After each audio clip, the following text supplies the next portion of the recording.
And again, there's a short introduction before Steven starts. So record.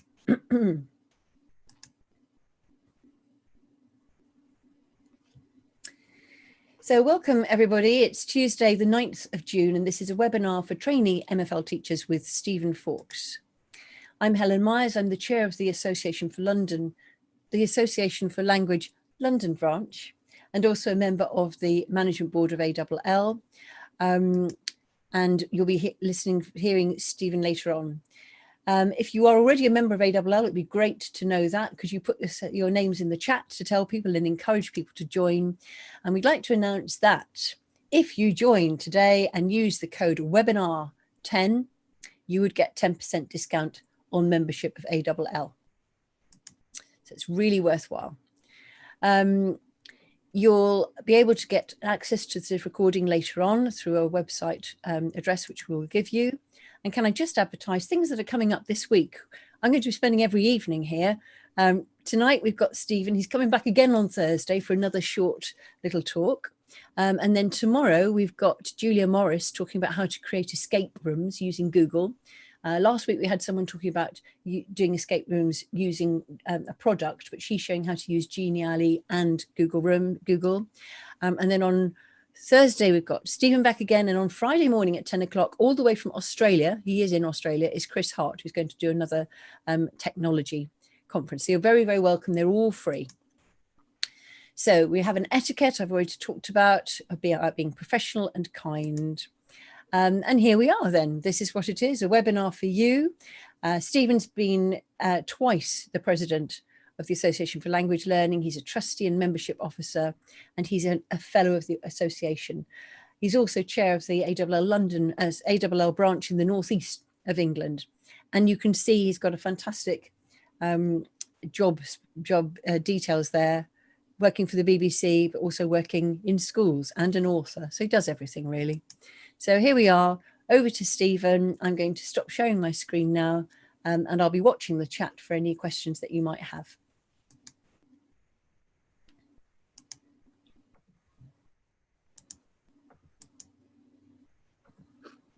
Hello, everyone. I can't see you all because my little windows aren't big enough.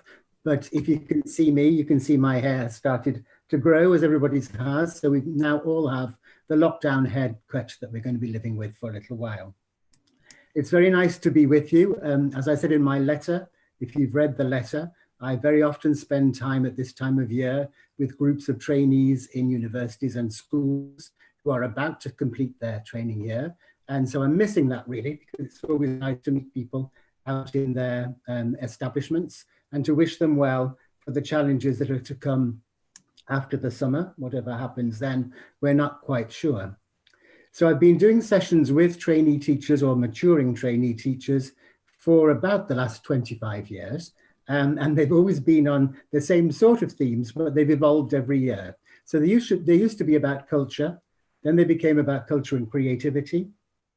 And now they're about authentic and spontaneous, but really still about culture and creativity, because that's what I like to talk about, and things that I think remind us of important messages that we all need to share, reminding ourselves of. Oh, so if I had a few minutes of introductory time, which I haven't planned for myself, so that's a bit foolish, I would have started you with this talking activity. And this is an authentic text that I got from the website, from the internet back in 2015, as you see. And it was just a list of the top visited cities in the world from that year. So my activity for my class as a starter activity might be to get them to talk at their tables and decide which one they think was the #1 visited city in the world in that year. I'm hoping over time to be able to give them enough language to be able to do that using quite a lot of target language as they go along.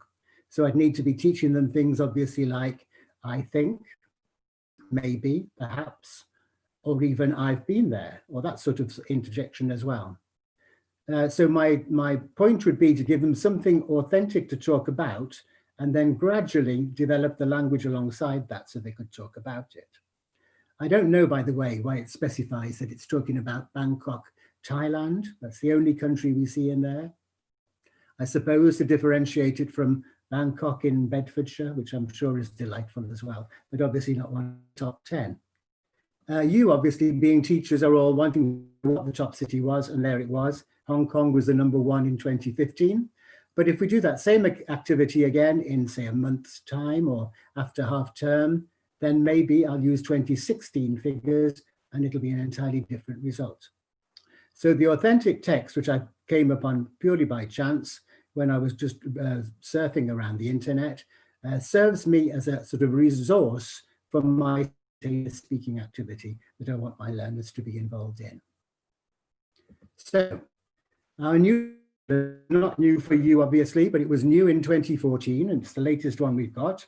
And the things that changed for language teachers at that time were the 4 at the top of my screen there. We had now specifically spontaneous speaking. We'd always had speaking, we'd always had spontaneity in there, but now it was put into that word order. We had translation coming back, Ray for translation. We had translation when I was learning languages back in the 1960s, and they never did anyone any harm. Nowadays, the translation isn't quite the same, but we still have it. We have grammar. We never lost grammar, but we have grammar big time because we've got literacy in English we need to work on as well. And then we've got our great literature, with the great in quotation marks, because I think we need to make our own case for what we consider to be appropriate literature for our learners, depending what age they are and what their interests are. So my questions, thinking as a language teacher, are, looking at those 4 headings, they look a little bit worrying for some of my students. My teaching tended to be with people of a very wide range of ability, and the ones at the lower end of that ability range would find some of those concepts quite intimidating.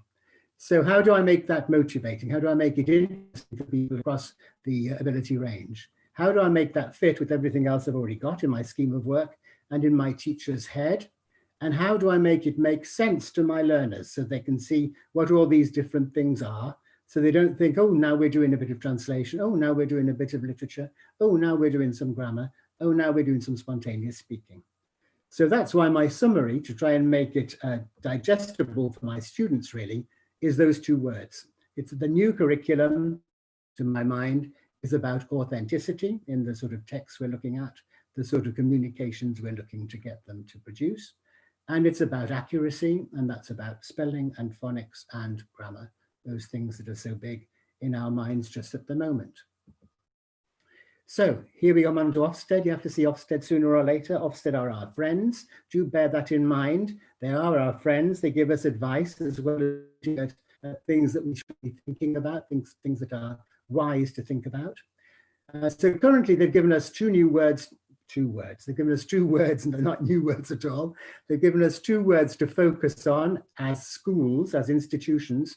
They talk about ambition in the planning of the curriculum, which is the ambition of the whole school curriculum. And they talk about challenge within the curriculum as well, so that it's appropriately challenging for all of the learners who we encounter. And these are buzzwords. So I just wanted to make a bit of a cautionary comment about buzzwords. There are always buzzwords. There have been ever since I became a language teacher in the middle of the 1970s. There are words that come along and then people say them all the time. And they're so common that they begin to lose their sense altogether. So from Ofsted at the moment, as you know, we have the 3 I words. We have the word intent, we have the word implementation, and we have the word impact. I was waiting to see if anyone was going to come in with that one. Those are perfectly good words. They focus our intention on what we're supposed to be doing. However, my warning is those words become so often used within the classroom, within the staff room, that unless we're careful, they lose all their meaning. So just because we know the word intent is in the Ofsted inspection framework, doesn't mean we need to say the word intent all the time. What I'm hearing when I go into schools at the moment, into staff rooms, is everyone using that word intent as though it was something that was going to solve all the problems. It's almost as though people are thinking, if I say the word intent, and that shows what I know what I'm talking about, I'm really on the ball with things. So they say, oh, I've got a great intent today, me. I'm doing a lovely intent. You should see my intent for my lesson this afternoon. My intent's magnificent. And of course, saying the word doesn't make it so. Just because you know the word doesn't mean you're actually expressing what your intent is, or indeed whether you need to. Because the offsetting framework itself actually says that intent is the intent of the whole of the school curriculum, not of the individual teacher or of the individual lesson, but of the whole of the intent of what's going on in the school. So it's a much bigger thing, and one that we as language teachers can contribute to, but it's not something we need to think, have I got my intent clear in this lesson or in this activity? It's not that sort of word, it's a bigger word than that. So I, of course, have my own buzzwords, and I've written it down for you there in code. I'm not going to tell you what it is clearly, because I'd like you to try and work it out, and then gradually you might like to put it into the chat if you work out what you think my buzzword is from the things that I'm talking about.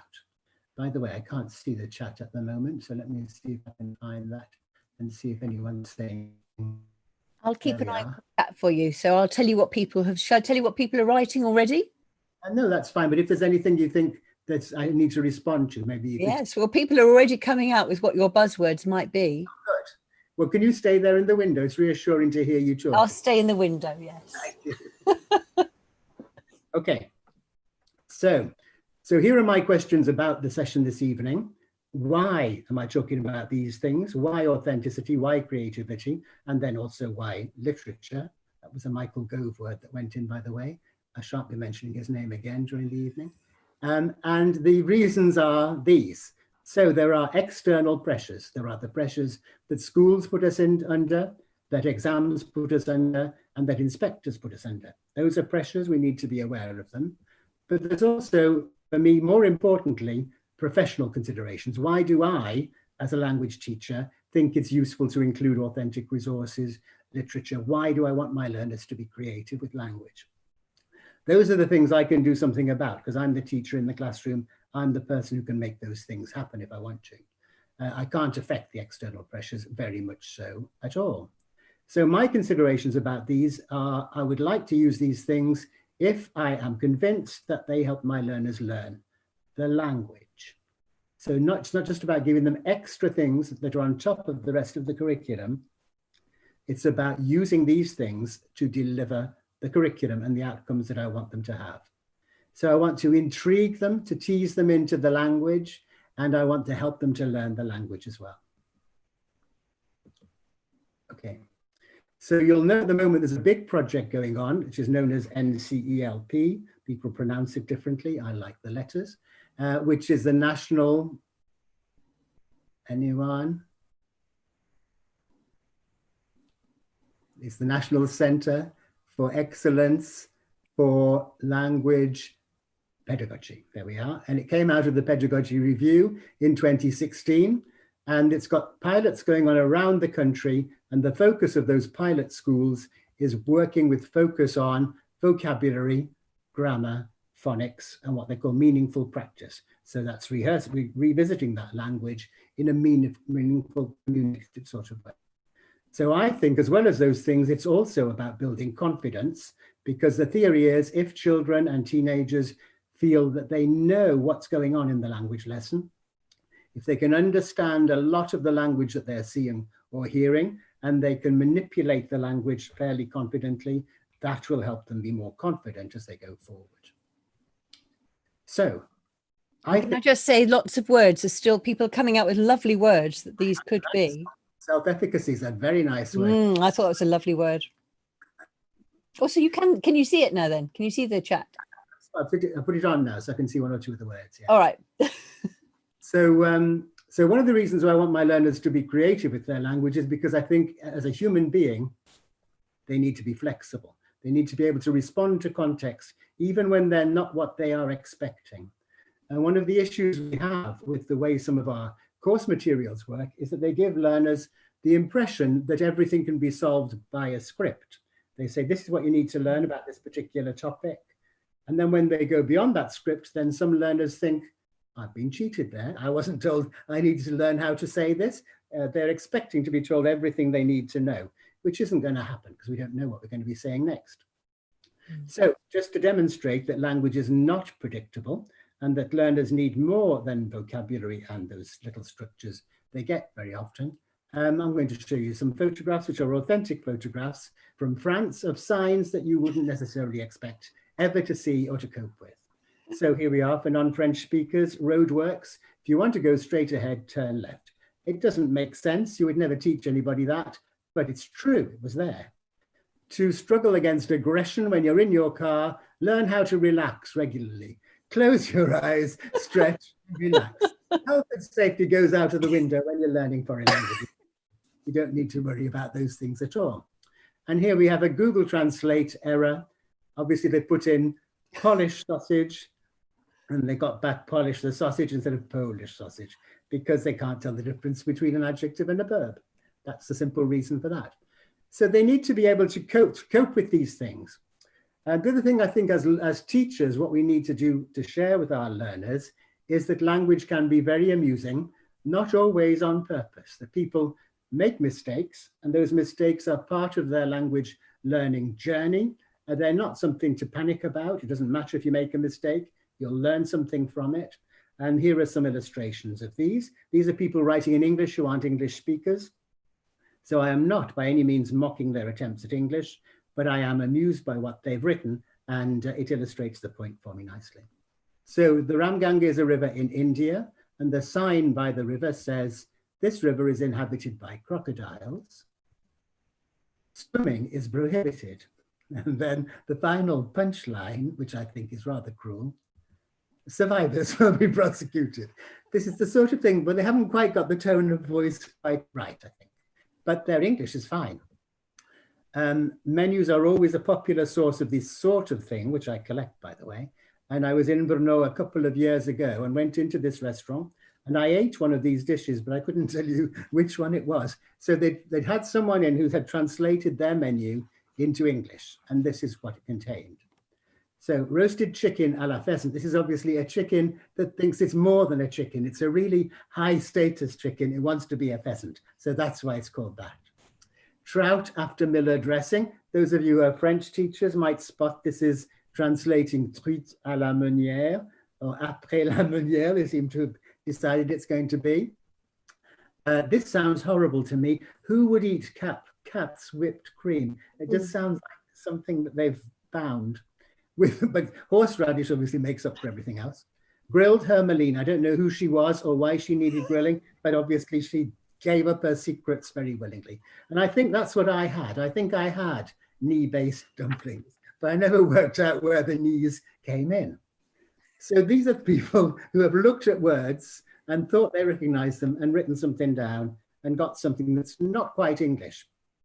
And we need people who are sensitive to language, so we can, if we're working in the sort of advertising or hotel business, we can try to help them make less of those sorts of errors, which might be embarrassing for them. So the tale of a young boy who went with his school to Boulogne for the day on a school trip. He was in year 6, and the teacher took a group of them. And those of you who take trips abroad, hopefully you'll be able to do that again in the future. You'll find that what you do is you provide a little sheet for them, telling them things they need to do during the day, because you don't want them all with you all the time. You want to give them a bit of independent study. So the sheet would say things like, you need to find out what color a French postbox is. It might say something like, you should try to say hello to somebody who looks safe and who is going to smile at you when you say hello to them. And remember to call them by the right name, whether they're a man or a woman. And one of the things on the list anyway was go into the patisserie and buy yourself an ice cream. They all had some money to buy the ice cream. The teacher's plan was that when they felt like an ice cream at some time during the afternoon, they would go and buy their ice cream. But being year 6s, they all lined up outside the same patisserie and went in one after the other and came out with their ice cream, until a boy came out with no ice cream. So the teacher, who was standing there watching them all come out just to make sure they'd behaved well, said, what did you do? As teachers tend to do to year 6s. They tend to think they've done something rather than had something done to them. And the boy said, well, I'm not sure, because I went in, I said, bonjour, madame, because it was a lady. And she said bonjour. and I said, je voudrais une glace. And the teacher's nodding, saying, that's all right. And he said, and she didn't say quel parfum. So in his script, in his book at home, what it said was, you go in, you say, bonjour, monsieur or madame. They say, bonjour. You say, je voudrais une glace. They say, quel parfum. You say, chocolat, and you're out of there with your ice cream. She didn't say quel parfum, so he had no ice cream.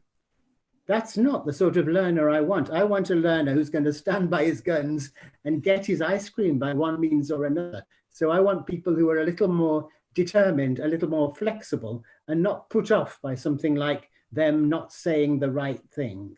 Because people don't say the right thing. They say whatever they feel like saying. So one of the things they tell us about creativity, those people who research it, there are people who do that, I promise you, is that one of the aspects of being creative with language is that you can change the context in which you use that language. So I'm now going to teach you a little bit of language. You can see what it is on the screen at the moment.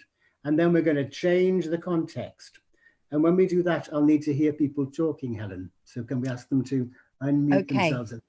Right, so we'll do that. And also, you've just come to life. You had frozen for a little while, but you've started moving again, which is great.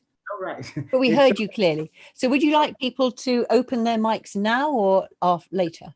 On the next screen. On the next screen, all right. So Stephen likes a bit of anarchy like this. We'll do that. So I'm going to teach you these numbers 1 to 6. First of all, we're going to learn the action to go with the number. So I'm going to do the action, which will involve the fingers, the number of fingers you're supposed to be using as we count from 1 to 5.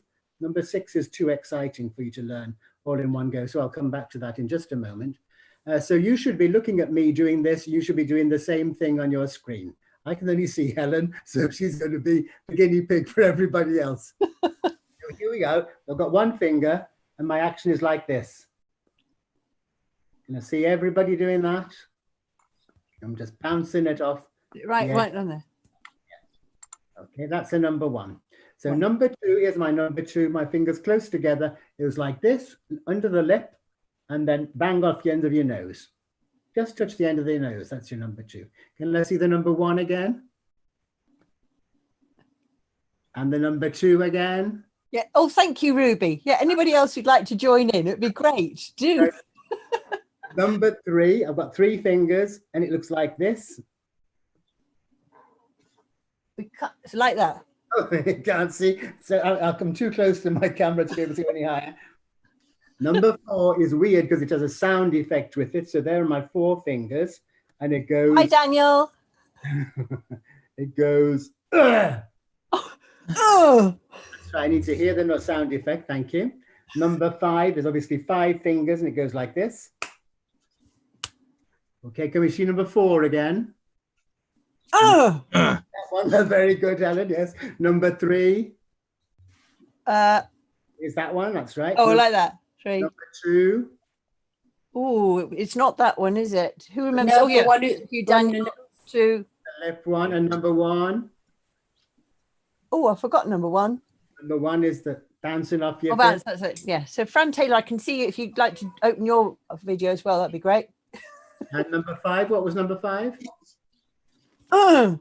No, that was number 4. Oh. Number 5. Oh. Okay. Yeah, I'm towards the end of my career. Okay, this is you young ones will get this. Thank you, Fran. Can see you now. Here we are. We're going to be learning these numbers now in Russian, and the actions will help you remember the names of the numbers. Okay. Here we go. If it's going to start to work for me again. There we are. Isn't that reassuring? That's the number 1 in Russian. It looks just like the number 1 in English. Everyone says Russian is a hard language. There's nothing hard about that. So it's called Adin. Adin. Adin. Can we have the mic unmuted now? Oh, unmuted. Everybody unmuted. All right. Okay. So. Adin. Adin. And now we go on to number 2.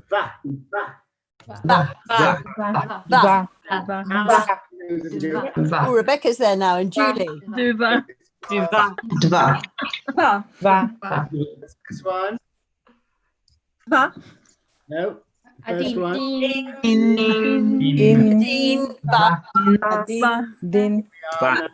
is number 3. 3. Being a tree, is my branch. Three. 3. 3. Is it 3? It's the same. 3. 3. 3. 3. Oh, 3. 3. 3. Number 4, Helen, do number 4 for us. You were very good at it. Четыре. It's called Chatiri. Четыре. Oh, we've got Rebecca now. Andy Houston. This one, okay, it's called Pjat. Pjat. Washing something nasty. Yeah. I'm going to do number 6, which is the exciting one I warned you about. So number 6 is made of 3 plus 3, and it's called chest. Chest. Number 1. Один. 1, a ding. Один. 2. 2. 3. 3. 4. 4. I've lost. Chat. Pjat. I can't see Stephen anymore. Yes. Okay. Now we're going to do the thing about moving into a new context. So I'm going to show you a text now entirely in Russian, and I want you to read it to me and do the numbers perfectly. Oh. So everyone's going to try and have to read it at the same time. Off you go. Blackburn. Ding. Ding. Manchester United. In Manchester. Okay, thank you very much. So now I'm going to give you a little drama strategy. What you have to try and do, because I want you to try and say it together more. Think about the man who does it on Saturday afternoon on the television, who has the weirdest intonation of anyone in the universe. Because he goes like this. He goes, diddly diddly da, diddly diddly da. Okay. If the second team has had the misfortune to lose, he goes, diddly diddly da, diddly diddly da. He puts all of the emotion he can to his losing team. So try that one again, remembering that intonation as you do it. And what was 1 again? Adin. Adin. Blackburn. Один. Manchester United. Blackburn. Adin. Manchester United. United. Adin. Aston Villa. Birmingham. Adin. West Ham. Adin.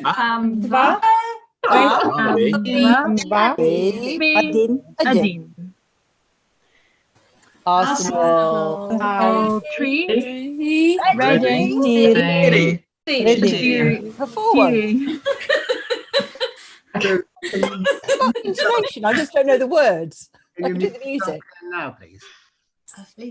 So what I was trying to do through my drama strategy was to get you to worry more about the pattern of what you were saying, the intonation, than about remembering what the words were. So I was trying to distract you, in other words, from working the words exactly right.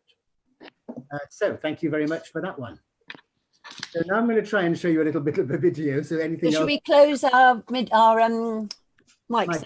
Yes, please. Yeah, okay. So one of the things that language teachers use a lot for various reasons, but particularly in the area of culture, as well as in the area of providing models of language, is that they play videos in their classroom. But we need to ask ourselves, why are we playing this video? What is it for?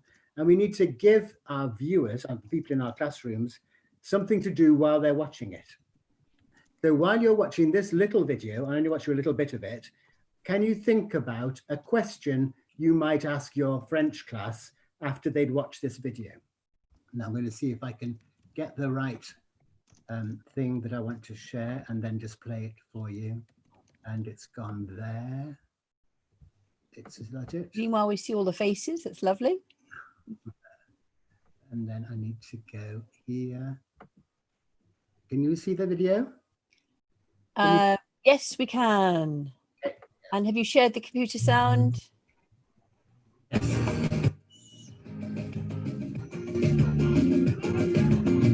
Salut, je m'appelle Arnaud, j'ai 10 ans et je vous présente mon école.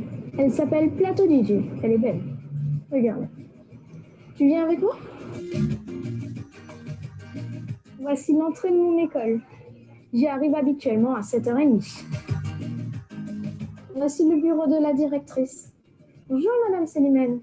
Bonjour Arnaud. Comment tu vas? Ça va bien, je te remercie. De rien. Au revoir. Au revoir Arnaud et bonne journée. Merci. Sur la gauche, il y a à peu près 1, 2, 3, 4 classes.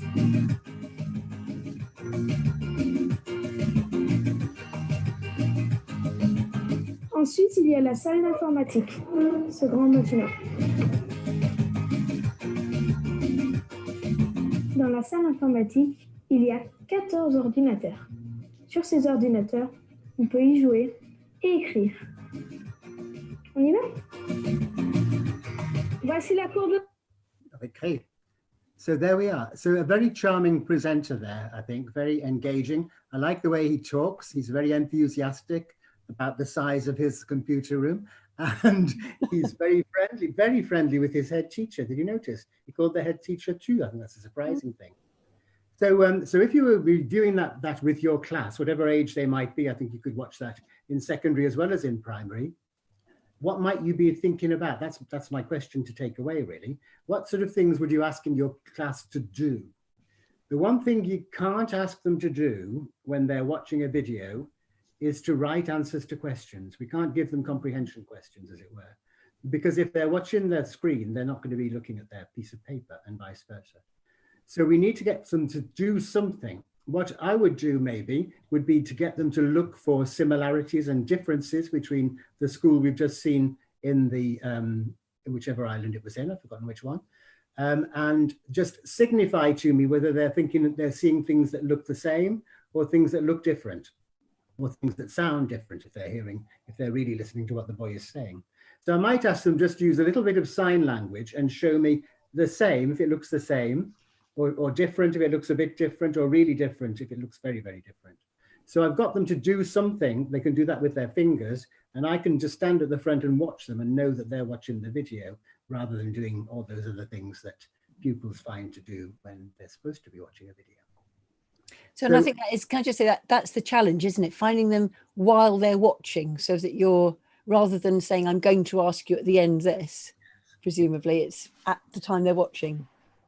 That's right, because I can be obviously watching them and seeing when they're spotting things that are similar or different, and then ask them a question or tell them something about the things they spotted that was different.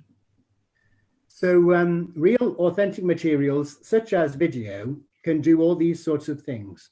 And the first most important one for me is that they can make the language real. So in that film we've just watched, we saw a 10-year-old boy talking French. That's his language. I can't do that. As hard as I try in my classroom, I can't be a 10-year-old boy. It's a long time since I was a 10-year-old boy. Likewise, I can't be the 50-year-old head teacher, woman, because I've never been a woman and I've never been a head teacher either. So they need to see that the language is spoken by real people who aren't me. I'm not a real person. I'm a teacher, for goodness sake. I just hide in my stockroom over the weekend and then come out and annoy them on a Monday morning. So they need to see real people because they hear different voices, different intonations, and then all those things you can see on the screen, all different sorts of registers, tones of voice, longer pieces of language than I would expose them to in my classroom maybe, all of those things which are interesting and which contribute to my 4X word as well. There it is. So video can be used for lots of different things, and language teachers in particular tend to use it for those things I've put in there in yellow, but there are others as well. So if you don't make use of video at the moment, or you're not sure why you make use of video, you may have a look back at this when we send you the PDF of it later in the week and think, ah, yes, I see what he's getting at there. Maybe I can try that a bit different. So an authentic text, whether it's a video text, a written text, a sound text, whatever it might be, can lead us into other things. One of the things that's really valuable for us with our focus on developing language at the moment, as we have it, is the third one on there, that we're going to be hearing extra language, things that are beyond the core of what we want them to remember for examination purposes, but things that will enhance and embellish their language and maybe bring them into loving the language a bit more for one reason or another. So here's these are some of the things that language teachers do with authentic text. And I'm moving on now to the idea of a written text in particular. So I'll exemplify a lot of these on Thursday, but today I'm just going to go on to the last one, the personalizing one. This is one that language teachers do a lot of. They give the class a text and they say, just change that little bit of text into something that relates to you.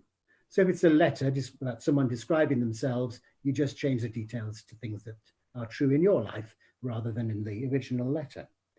So here's one from a blog or a blog magazine, which appeared a little while ago. It appeared at New Year.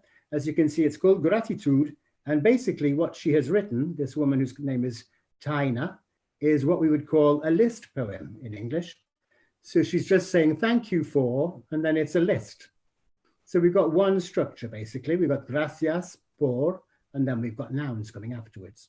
So we can see the nouns are interesting because they've got articles in front of them. So we have to think about articles.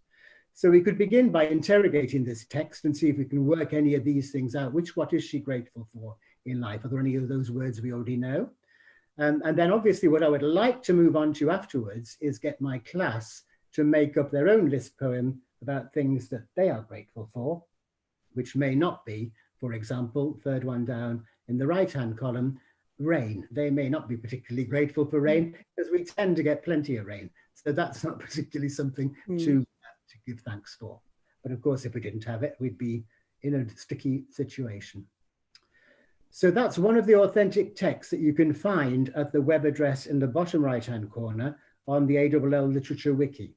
That's got hundreds of texts on it that you might find useful, that have been suggested by language teachers from around the country, very often along with ideas of how to exploit that text as well, in the form of lesson plans or PowerPoints, whatever it might be. So if you don't know that wiki, do have a look at it. That's free to access. So authentic text as well can just bring a little bit of humor into the classroom from time to time. This one for people who don't have German comes from Pinterest, and it says, if olive oil is made out of olives, what's baby oil made out of? Quite an expressive little face on the baby you see in the photograph. So now a little challenge for you. We like challenges in languages and education in general. Is everyone fluent in Romanian? I'm guessing you probably all are. So I'm going to give you 3 clues. Oops, I've got a very sensitive keyboard here for some reason. Here's my first clue. Does anyone know, can you write in the chat if you do? Anyone know what this means in English? Anybody have a go? I'm just looking at the chat there. Okay, strong, very strong. 43, 53. Now, I'm going to give you a second clue. Here's your second clue. Ooh. It appeared.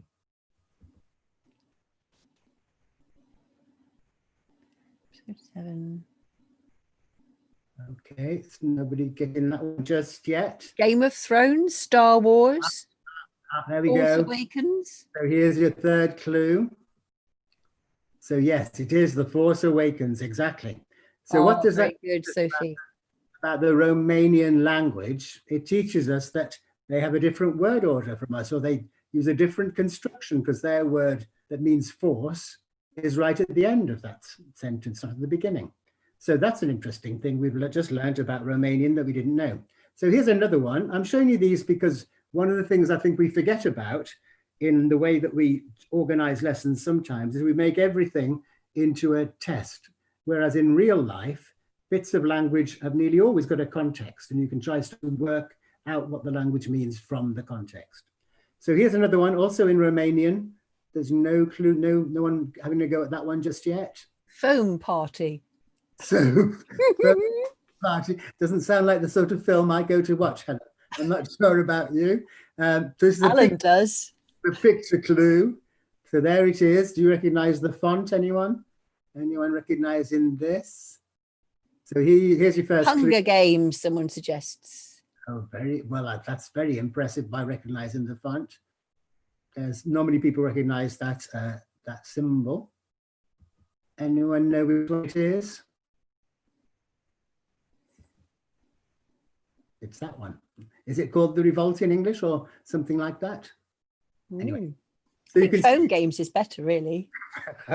Phone games is an entirely different concept. I think someone ought to pick up on that and make that film for us in the next few months.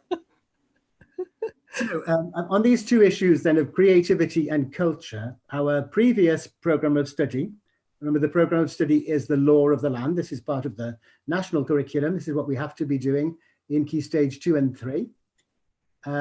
And the previous one went into a little bit of detail. You can see there creativity, using familiar languages for new purposes and in new contexts, like with the Russian numbers, using imagination to express thoughts. So you might have done something like that in the personalizing activity I've just shown you.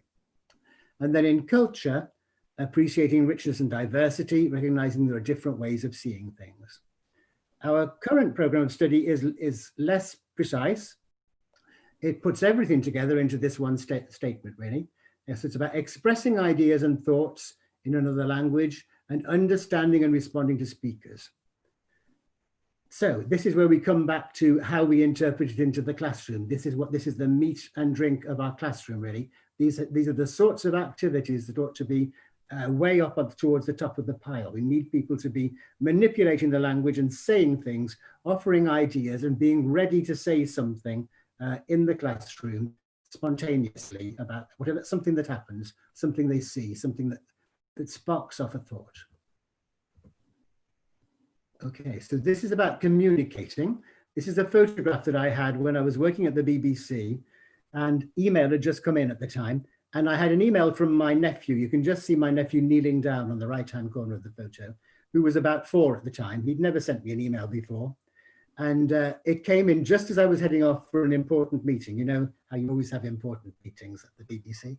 And so I thought, well, what's more important, going to my meeting and being on time or replying to Scott? I've never had an email from Scott before. So then I was really on the spot and I was thinking, what can I write back to Scott about his photograph? So eventually I wrote as quickly as I could and as well spelled as I could. Dear Scott, it's a lovely big truck, because that's what he'd written about. I thought you'd like to see my new big truck. It's a lovely big truck. I hope he doesn't bump into Mr. Potato Head, who happens to be lying on the floor to the left of the photo, as you see. So I dashed off to my meeting, came back, and there was an email from Scott containing this photograph. I don't think he was taking these photographs. I think my brother had a hand in this as well. So then I had to write back again, and I wrote back, Dear Scott, oh dear, poor Mr. Potato Head. I'm glad Mrs. Potato Head is there to look after him. And later in the afternoon, sure enough, the conclusion of the story came back as well.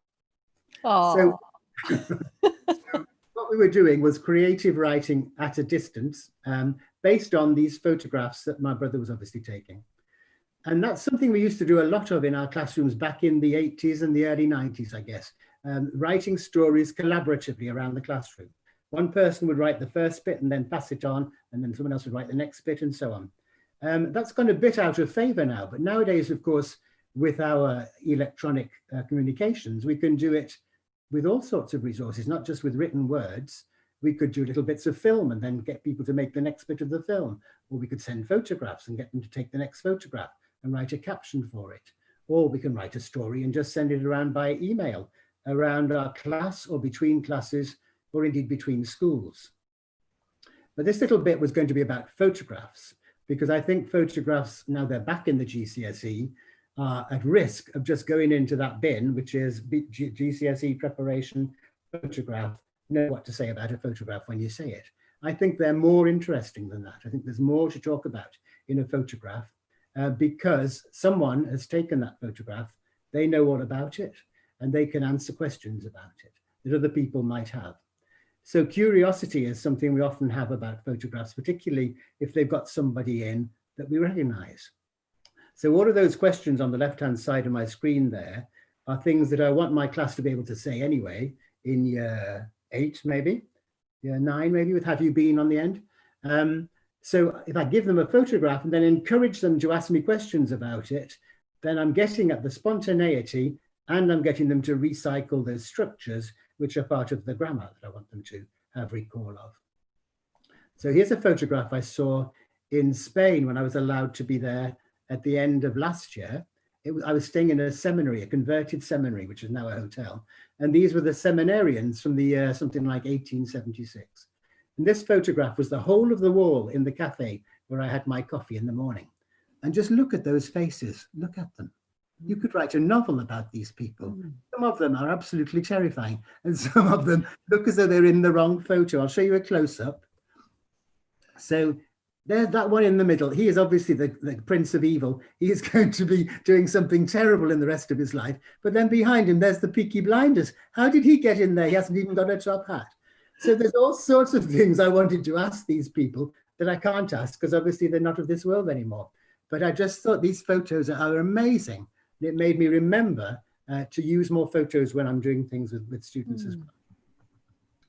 So here is a different sort of photograph. This one isn't from so long ago, but again, it's a photo, and what's dangerous about it is it's a photo that's got me in it. So it's something they want to talk about because they can see it's me, but they also want to make some sort of snide comments about, because that's what teenagers are like. They like to make comments about, who are these people? Why are you with those? What's that woman doing? The one who seems to be drinking a glass of alcohol or something in the underground. Where are you? They want to ask all these sorts of things. And as long as I don't mind, the fact that they're going to make comments about my friends, then it's a good way of getting them to produce language, because I'm going to insist they ask me those questions, obviously, in the target language. So can anyone work out where we were, by the way, looking at the underground train where we were puzzling all of the locals who were going home from work? No guesses? Spain, in Madrid. No, in the Phone party, Alan. You're obsessed, Alan. Way to the phone party, Alan, yes. We were in Mexico City, in fact. We were on holiday with the family, and we were all on holiday in Mexico City. And José, who is next to me, had remembered a song she sang as a girl at school in the Catalan part of France about Mexico. So she was singing this song about Mexico, and we were trying to join in with her, as you do, because you have to support people when they do that sort of thing. Okay, so these are the sorts of questions, the sort of comments that my class would be asking. And then, of course, coming up with the conclusion that they make with everything, teachers and adults. How embarrassing to begin with. So spontaneous speaking is in our curriculum and partly in our GCSE as well. And there's confusion about what exactly it means. So these are the things it doesn't mean. It can't be language that's been rehearsed. It's not something like a play or a role play. When you rehearse it and then you reproduce it afterwards, that's not spontaneous because you've been rehearsing it. Rehearsing is important, but that's not spontaneity. It's not scripted.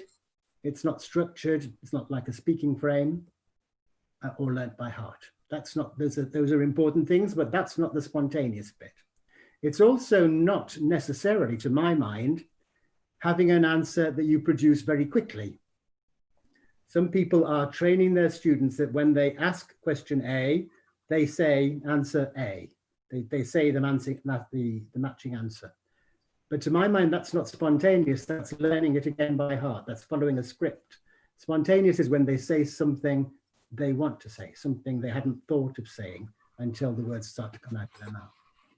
So I don't think that's quite the same thing. So here's something that I have on my board sometimes. And this is a list of stories which all happened to me. So they're there on the board, and the idea is I'm hoping that at some time during the lesson, somebody will ask me to tell them one of those stories. It very rarely happens because people aren't used to interrupting the teacher or being spontaneous in that way. But that's what I'm hoping for, because then that shows me they've got a bit of language that they can start to learn to use. Telling a story has got lots of value in it and lots of spin-off activities that we can do with our learners as well.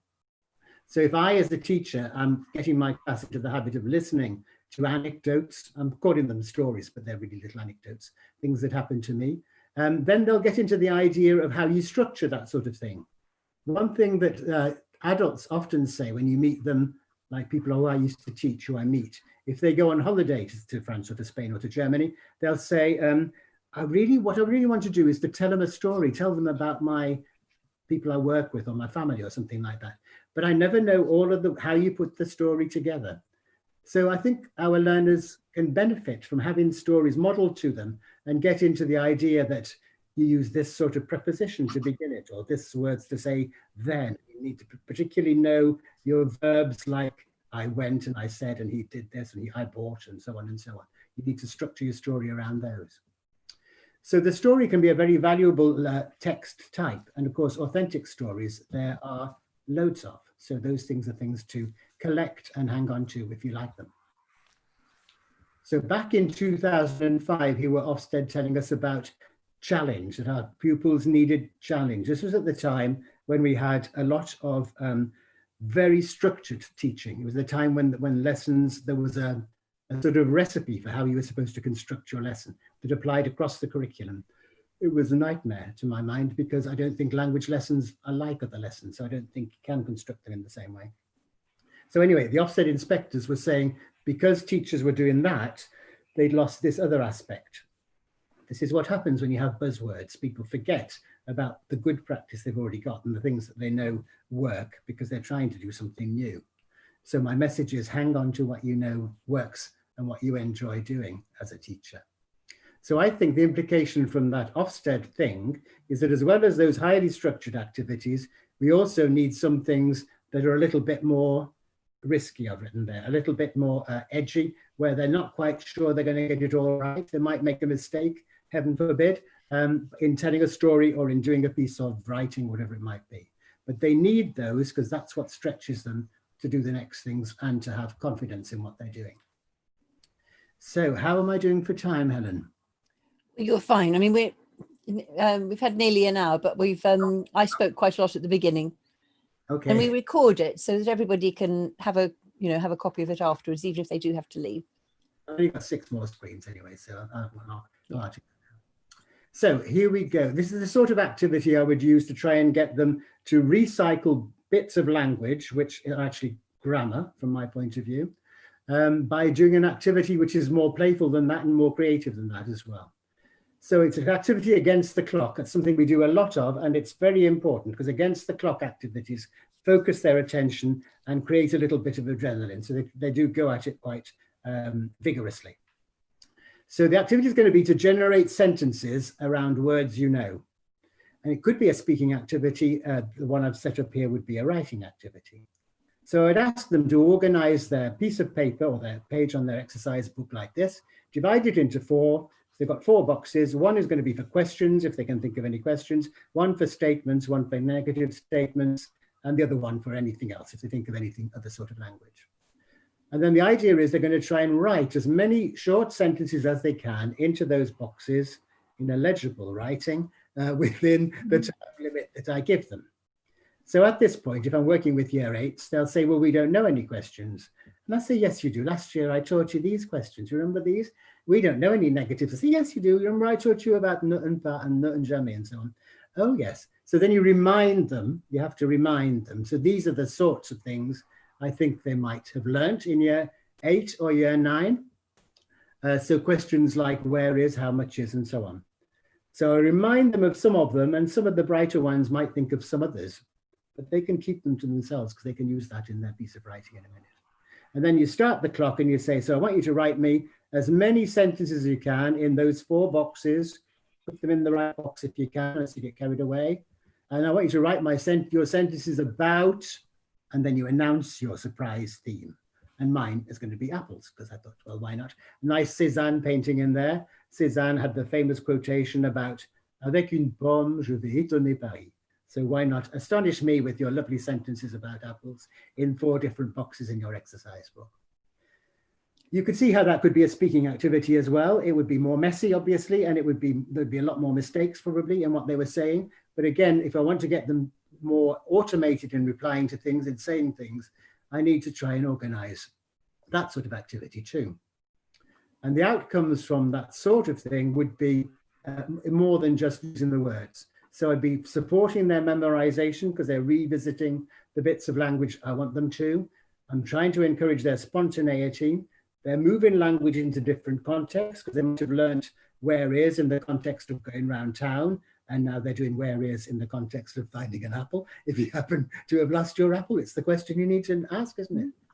And then if we play the game again a bit later on in the term, they do better at it because they remember what they were supposed to do. And then they get the sense of progress.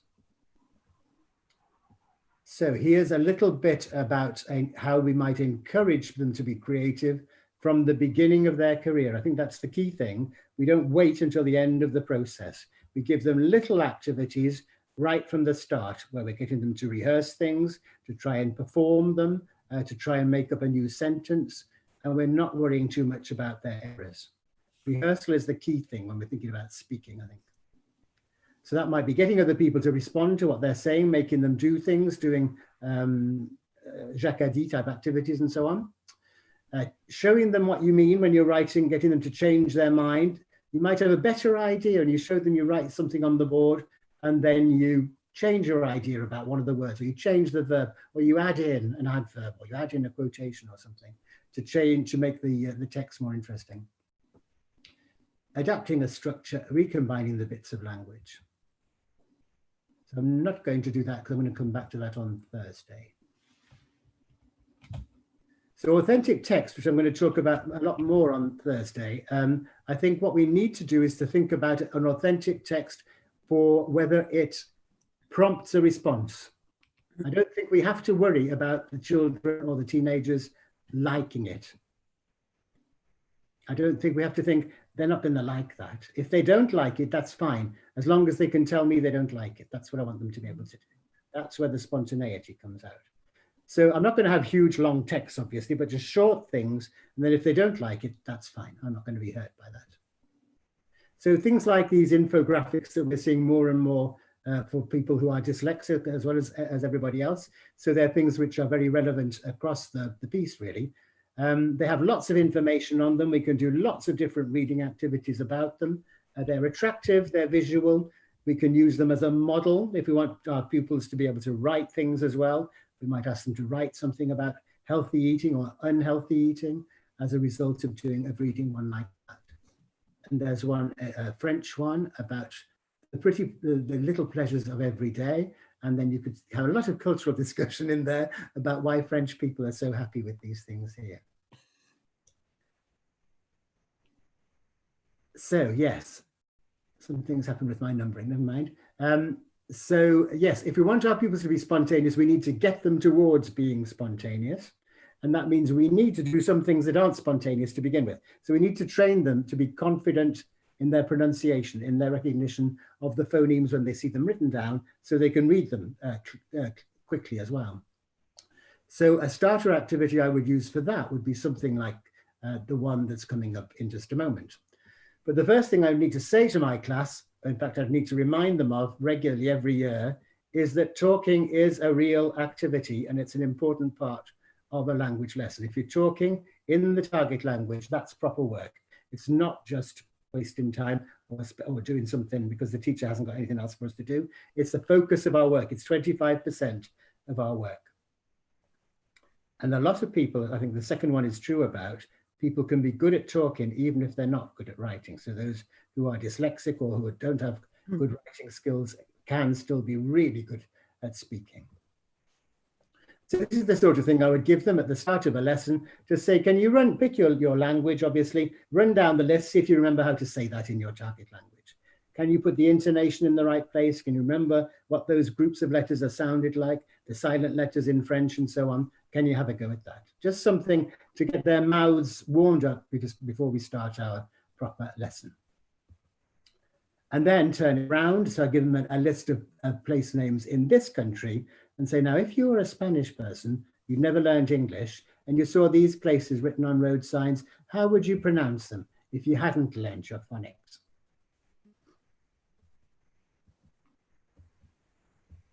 So again, a bit playful with the words, but with a serious intent underlying it. So these last few screens now just about the ALL side of things. Language World is our annual conference, which we managed to have just before the lockdown this year. And the resources from that conference are on that website, the Language World website.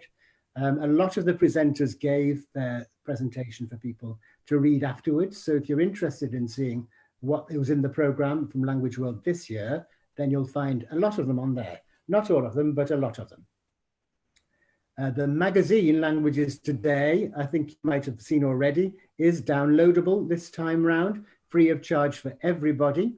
So if you haven't seen that one, again, when you get the link later in the week, you can have a look at that one, download that, and tell other people to download it as well, because we'd like as many people as possible to see what it's like. If you're not a member of ALL, please consider it. And remember that the change next year and the year after in the people who are around you can be quite frightening, because this year in your training year, you've had people around you doing the same sort of thing as you. You've had your mentors and your tutors supporting you all the time. And next year that won't be the same, because if you're in a school, you might be a small department, your other colleagues will be really busy. It might be very difficult to find time to share with them and look for that sort of support. So if you do lose contact with people, remember ALL is a national organization and we do a lot of work online as well. So there'll be friends out there who you can meet up with through ALL. Just remember to keep in touch with everybody. So you've heard about that discount already from Helen.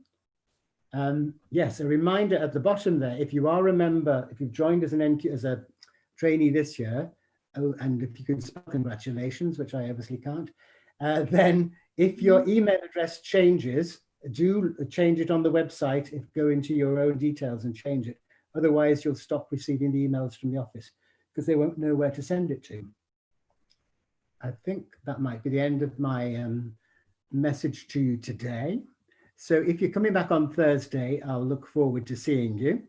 If you haven't had my letter, then make a note in the chat and I will make sure you get it. And now, how many people have worked out what my 4-letter yellow word, it's not a 4-letter word, what my yellow word is? What was my buzzword? People did have it earlier on. Right, we're waiting to see it. If it comes back again, what would be my buzzword? We're waiting. But has it got 4 letters in it? No, it doesn't. No, that was misleading of me. So we've got culture. Earlier we had self-efficacy, love. I like the word love.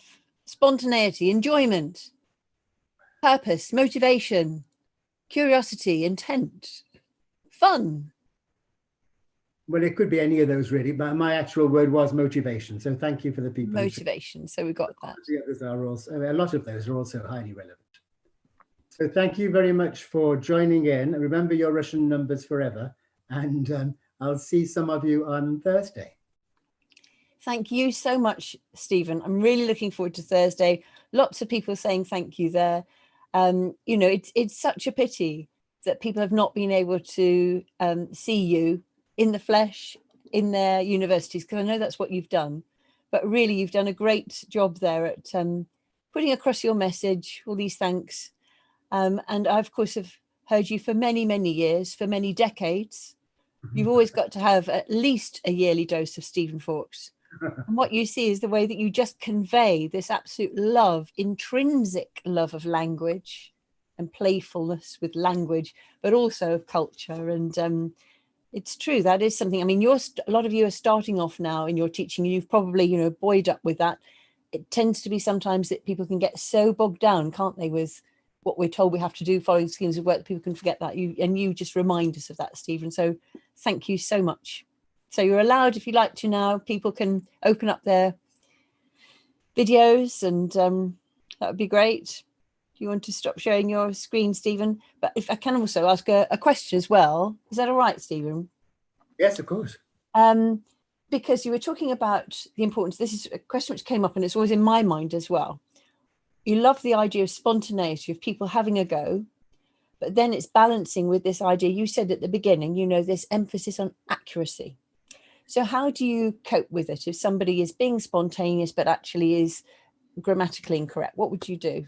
And we had a lovely idea from someone saying what they would do, that they probably just almost make a note of it and then at the end go through the most common mistakes. What would you say? So when I'm starting off with a younger class and I want them to have a go at being spontaneous in speech, we're talking about now. Yeah. And I would say, so now we're going to have this little moment, which is only going to be like 3 minutes or 4 minutes, in which we're going to try and say things. We're just going to try and talk in the target language. So I'm going to ask you to say anything you can about the theme that might be on the screen or whatever. And what we're trying to do is just, I'm trying to see if you sound as though you talk in the language, as though the words have got a nice intonation, a nice accent to them. And also I'm trying to find out what it is you're saying, because I'd like to respond to you. So try to be as accurate as you can, but I'm not going to be looking for mistakes. I'm not going to be putting things wrong if you say something wrong. However, if there are common mistakes in that little 5-minute period, if everyone is making the same mistake, if they're saying je m'appelle instead of je m'appelle, for example, which I've lived through many je m'appelles in my day, then later in the lesson, I would do that as a plenary. I would say, now I did happen to notice earlier on that when you were saying this word, you weren't quite saying it like a French person would. So I would have like a focus on that, but I don't want to detract from their willingness to have a go, really. That's the most important thing for me, especially in those early years, because if they're not willing to have a go later on, then they're going to stop. They're going to stop learning the language. I like that answer, Stephen. I think it's so important. There is such a danger in insisting everything's being correct and correcting people while they're doing. In the end, people might give up, and you get through life. I mean, you can go to a country, can't you? Make mistakes, people still understand, and you still get invited to the odd phone party. Yes, I can see Alan whenever I see you now, Alan. That's it. That name, Alan Lee, will equate to this phone party. Phone party Lee. And that's what really, I mean, just, yeah, having fun with language. I mean, that idea about spontaneity, I remember, you know, there was a talk French project or a talk project once, and the idea was, as long as you define and you say to people, I'm not going to be correcting you all the time, so people know as well. Yeah. Right. So lots and lots of comments there, lots of thanks.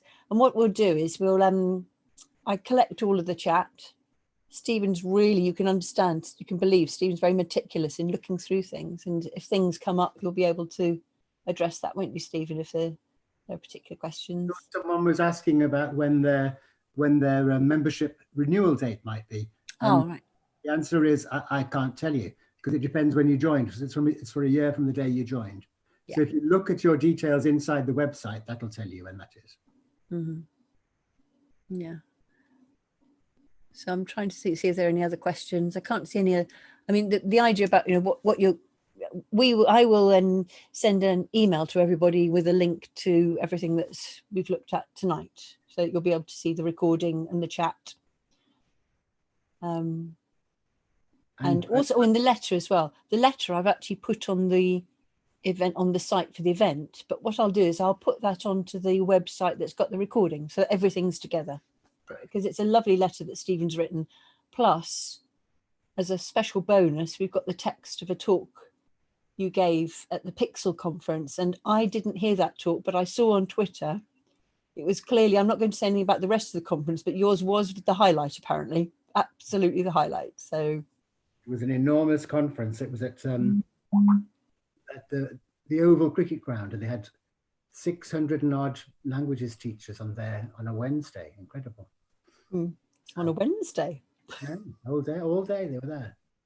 Amazing. Yeah, no, it's lovely to have the text for that. Someone was asking about a certificate, Helen. You don't do certificates, do you? Well, we can do, though. I mean, I suppose my problem, I know how to do certificates. Eventbrite give you them. The trouble is, because I haven't signed everybody in, loads, you know, I have lots and lots of names. I don't always know who's come. So what I could do, I suppose if I were to say in my mail to everybody, here's the detail about the webinar, and then reply to me if you want a webinar, want a certificate, because it's very easy. I just click. I quite like doing it, actually. It's quite creative. It makes me feel, yeah, I like doing all of this web stuff and management, and might give up teaching really and just play with this. Any other questions from anybody? No, it's a real bonus to see everybody's face. I'm just going to take a little picture of those of us who've got our webcams on, so we can add that to the class photo. I normally do that earlier on, I forgot. So if you're here and you don't mind having your photo, taken on this little group of people, that would be lovely. So at the moment I've got from Stephen, I've got Anne, Rebecca, Alan, Shun, Sophie, Fran, Bracken, lovely name Bracken. Well, all of them are nice names. Maud, Daniel's there who joined in all the numbers, Marion, Julie, Maeva, Angelica, Ruby. I'm calling you E. Houston. I'm sure your name is Elizabeth or Gemma, Pauline, Ellen. Lovely. And Gemma. Okay, so I'll take a little picture of us and then we can go on the website. So, and here goes. Do a print screen. 1, 2, 3. Oh, I look really stupid on that. I'm going to do another one. Right. 1, 2, 3. That was my. So Alan, yes, Thursday is part 2 of what was tonight. So it's a separate thing. My mic. I didn't get the picture. Oh. Here again. 1, smile again. Well, I'm such a teacher. I'll smile again. 1, 2, 3. There we are. And that's lovely. Everybody was smiling and looking. Okay. Right. So we'll see you on Thursday. It's the same login. So, even if you haven't signed up for the Thursday one, don't worry, you can still come on this, however you got here tonight, you can get here as well. And also just to say, I've just noticed over on the YouTube as well, I've been looking there, we've had some people there as well. So hello to Claire Worthington and Andrea and Pauline, who are tuning in from the YouTube. That one might change actually, because I've got a feeling that you can only use a stream address once. That's another thing I've learned recently, how to do streaming. So, okay. Okay then, thanks a lot. Well, thanks so much, Stephen. Thank you all for coming. I'll stop the recording now, and then we'll and then I'll fiddle around on YouTube. So, bye everybody. Bye. Bye.